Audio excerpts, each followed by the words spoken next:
안녕하세요. 오늘 저희 손에는 토드로지의 평균의 종말 원칙, 이걸 기반으로 교육의 미래를 그린 아주 흥미로운 보고서가 들려 있습니다. 네, 이게 현재 교육 시스템의 어떤 문제점을 진단하고 또 개개인성이라는 키워드로 어떻게 이걸 좀 새롭게 바꿔볼 수 있을지 그런 청사진을 제시하는 자료죠. 사실 이 보고서에서 제 눈길을 확 끈 부분이 있었는데요. 지금 교육 시스템이 이게 뭐 실패했다, 이게 아니라 오히려 산업시대의 그 낡은 목표를 너무나 성공적으로 달성하고 있다는 거예요. 그 지적이 참 날카롭죠. 네.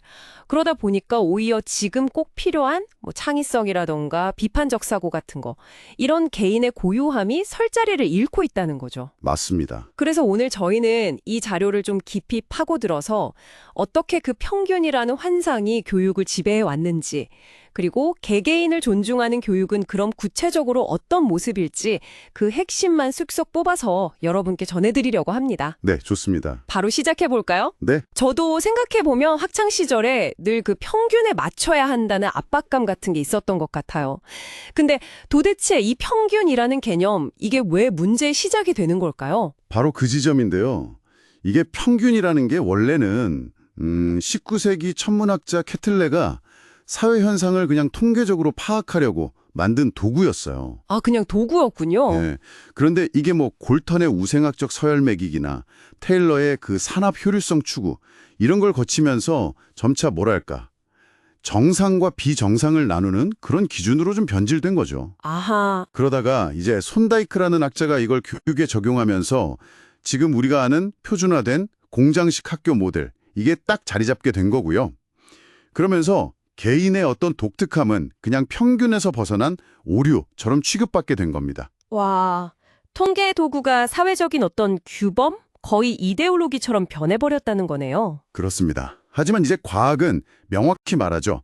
평균적인 인간이란 건 사실 현실에 없다고요.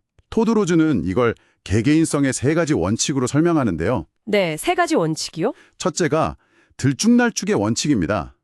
사람의 능력이 뭐 키처럼 하나의 점수로 딱 나오는 게 아니라 마치 산맥처럼 각기 다른 능력치들이 이렇게 들쭉날쭉한 프로필을 가진다는 거예요. 아, 산맥처럼요.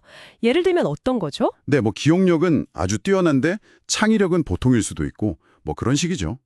실제로 구글 같은 기업들이 학점이랑 실제 업무 성과가 별개다. 이걸 발견한 것도 바로 이런 이유 때문입니다. 아, 그래서 그 IQ 점수 하나만으로는 사람을 제대로 알 수 없다, 뭐 이런 이야기군요. 맞아요. 둘째는 맥락의 원칙입니다. 성격 특성 같은 게 딱 고정된 게 아니라 어떤 상황 속에서 드러난다는 거죠. 상황에 따라서요. 네. 원래 내성적인 사람 이런 건 없고요. 낯선 사람 앞에서 내성적인 사람이 있을 뿐이라는 거예요. 그 유명한 마시멜로 테스트 같은 그런 단편적인 평가가 왜 한계를 갖는지 이걸 보면 알 수 있죠. 그렇군요. 마지막 원칙은 뭔가요? 마지막은 경로의 원칙인데요. 어떤 목표에 도달하는 길이 딱 하나 정해진 게 아니고 속도도 사람마다 다 제각각이라는 겁니다. 아기들 발달 과정 생각해 보시면 쉬워요. 아, 그쵸. 다 다르죠. 네. 그러니까 빠른 게 똑똑한 거다.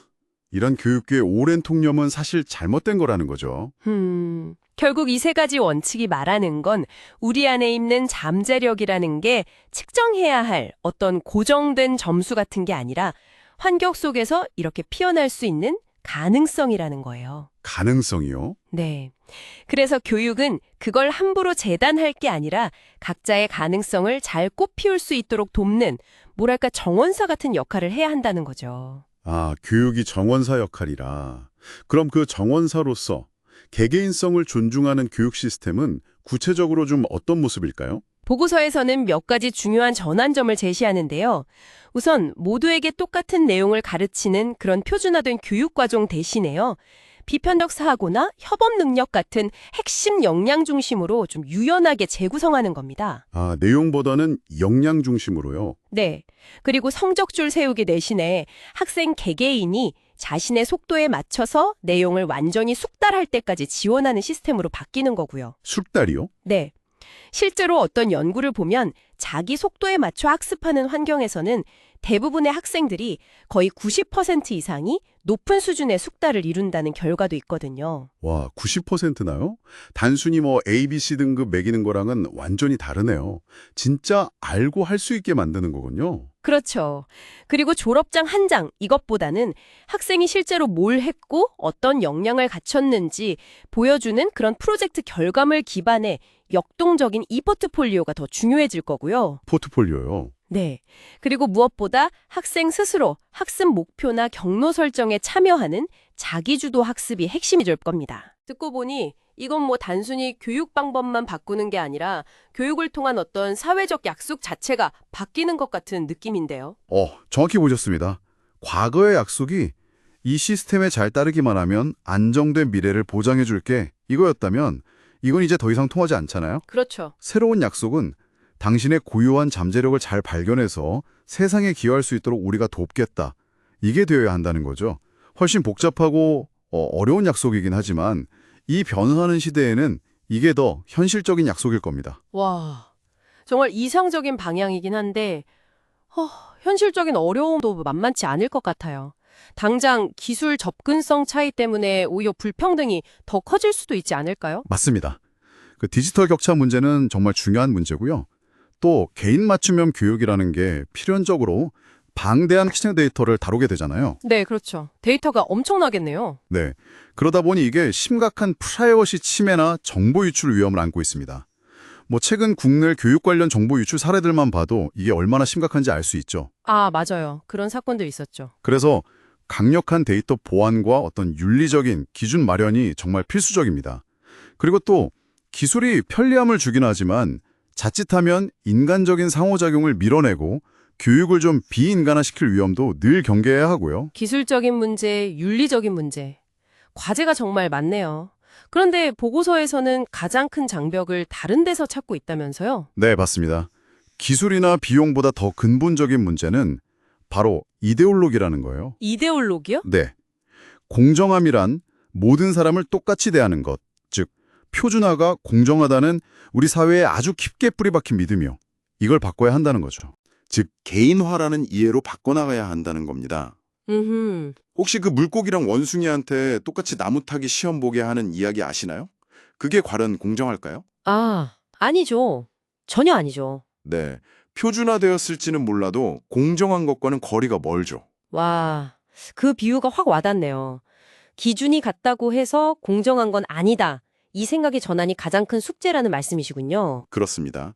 이 사회적인 인식의 전환 없이는 기술이 아무리 발전한다 해도 교육 시스템의 근본적인 변화, 그러니까 진정한 의미의 평균의 종말은 이루어지기 어렵다는 겁니다. 오늘 저희는 평균의 종말 원칙에 기반한 교육혁신 보고서를 통해서요. 평균이라는 그 낡은 틀의 한계, 그리고 개개인의 가능성을 꽃피우는 새로운 교육의 비전을 함께 좀 탐색해봤습니다. 생각해보니 그 표준화된 시스템 속에서 얼마나 많은 잠재력들이 그냥 빛을 보지 못했을까 그런 생각도 드네요. 네, 이 변화의 길이 분명 험난하고 풀어야 할 숙제도 참 많습니다. 하지만 개개인의 고유한 특성, 그러니까 그 들쭉날쭉함과 맥락, 또 각자의 경로를 무시하는 현재 방식 역시 더 이상은 정당화되기 어렵다고 봅니다. 교육의 궁극적인 목적은 결국 모든 사람이 자신만의 빛깔로 세상에 기여하도록 돕는 것이어야 하지 않을까요? 자, 여러분 오늘 이야기 어떠셨나요? 여러분의 잠재력은 과연 어떤 들쭉날쭉한 프로필을 그리고 있을지 한번 생각해 보시면 좋겠습니다. 그리고 우리 사회가 너무나 당연하게 여겨왔던 공정함의 의미에 대해서도 다시 한번 질문을 던져보는 그런 시간이 되었기를 바랍니다. 네, 저희는 다음 시간에 더 깊이 있는 탐색으로 돌아오겠습니다.